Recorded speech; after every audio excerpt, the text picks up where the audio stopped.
Rise of Iron has everything you'd expect from a new Destiny expansion. We got a whole new suite of brand new weapons. We got multiplayer with 3 new maps, got a new mode called Supremacy, got private matchmaking. We needed a raid. I don't think we could have shipped Rise of Iron without a brand new raid. Tons of new armor, tons of new gear. There's a story campaign with characters and cinematics. New public events, new patrols, and new secrets to uncover.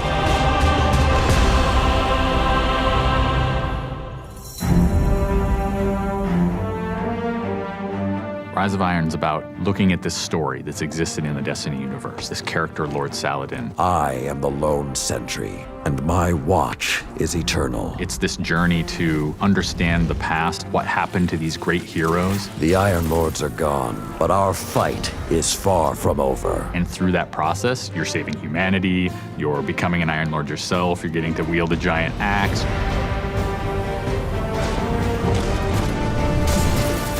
The idea of playing through a blizzard is something that we've never tried, and you're going to see that in Fellwinter Peak. Fellwinter Peak is very interesting because we've never had the player fighting through a social space before. When you walk in there for the first time and the fire's lit and it's just casting glow up onto these 8 heroes, you've been holding their weapons for 2 years. When we can take those elements of Destiny and put them all together into one coherent moment, I think is awesome. It is time to finish what I began so very long ago. Come, Guardian, help me give my friends the rest they deserve. This is the Guardian's journey with Saladin. He's sending you out into kind of a land that's been forgotten in the Cosmodrome. You're going into Earth, but it's changed, it's actually expanded. You'll see the plague lands, post-apocalyptic sky, there's lava welling up from the ground. We know the Devils have been digging into the Cosmodrome for years. They've been looking for something. Well, what they found is SIVA. It is a nanotechnology that can be used to shape things, but they're not trying to use it to build, they're trying to use it to destroy. They've started mutating their bodies, turning themselves into giant monsters, transforming the landscape, even of the Cosmodrome, into this horrible, burning fortress world. Hell's loose in old Russia. Every second we stand here, SIVA's influence spreads and the Devil Splicers grow more powerful. Keep fighting, Guardian.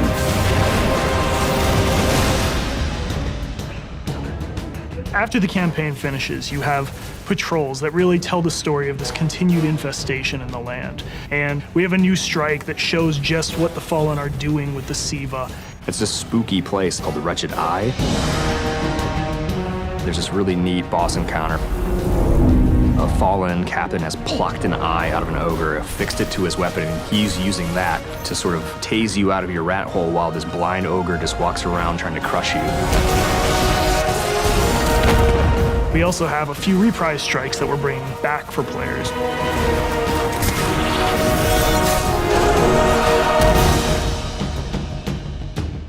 We very consciously set out to create a journey. This arc of claustrophobia, space inside the wall. And then you get on top of it, and it's sort of this amazing breath of fresh air. You get this vista from the Cosmodrome, it's lit on fire, and there's this death Zamboni who's just trying to crush your bones to dust. This giant machine with a ball arm, spikes on it. What does it mean in a raid when you've got to run? I actually want that tension to exist. There's something really emotionally powerful about going on a journey, reaching to the top of the mountain and then crashing back down, confined once again. I think players had a lot of fun when they played Court of Oryx on the Dreadnought, and so we wanted to create a similar type of experience in the Plague Lands, give it this different theme. You ready for this?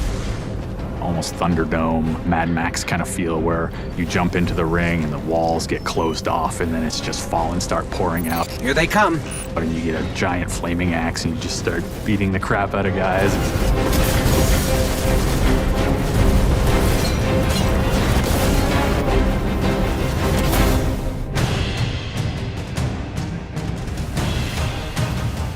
We thought, how can we increase the ways that you express the way you like to play? And what we came up with was putting different talents on the artifacts. The artifacts are these relics of the fallen Iron Lords. So you'll quest to earn one of those, and then your last step of that is taking that artifact to the statue of the fallen Iron Lord, fully empowering that for you to use as a player.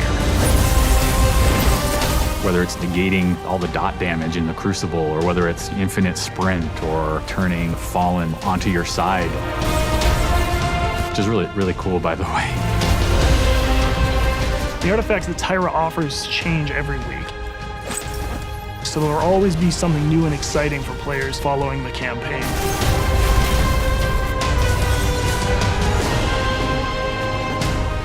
When you put snow, everyone thinks of pelts and cloaks and hoods. Wouldn't be a knight's tale without a knight's armor. When you look at the Iron Lords and you look at the Raid set, and look at the Iron Banner set, or you look at Trials of Osiris, they're all new with a much wider palette that players can pull from. And when you throw ornaments on top of all that, we're going to see a lot more variety in gear. So the ornament system is this really cool thing that lets you take some of your favorite pieces of gear and then you customize this weapon the way you want it to be. You got your raid weapons, we got your Iron Banner, we got new exotics, old exotics. Do you like sidearms? We got all the sidearms this time around.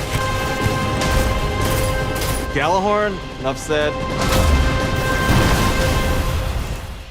Coming to the Crucible and Rise of Iron is a new game type called Supremacy. Defeat your enemy, claim their crest. It's a fast-paced 6v6 game mode where every kill you get, Guardian drops a crest.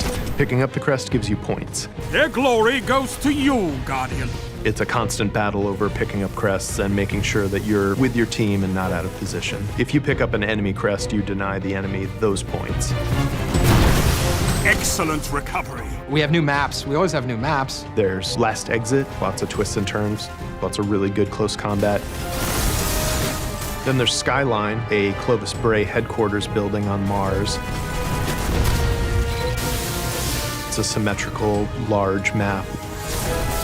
The last one is Floating Gardens, which is an open map. One thing we're really excited about in Rise of Iron is the introduction of private matches. Can't wait to see what people are going to do. They're going to go fire up whatever match they want, play with their friends, host tournaments, have fun arcadey games. They don't have to worry about our matchmaking stuff. They can do it all themselves.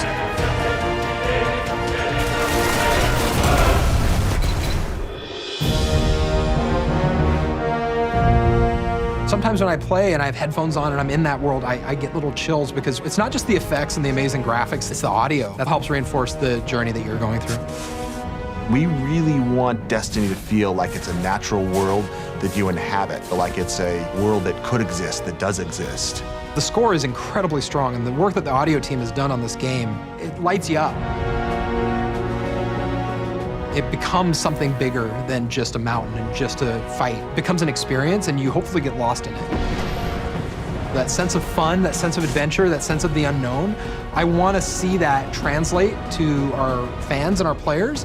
When you see your character at the end of the campaign, I really, really hope that you feel triumphant and proud, like, wow, I'm becoming an Iron Lord.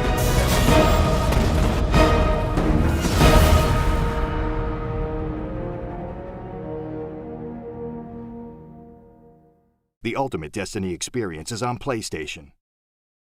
PlayStation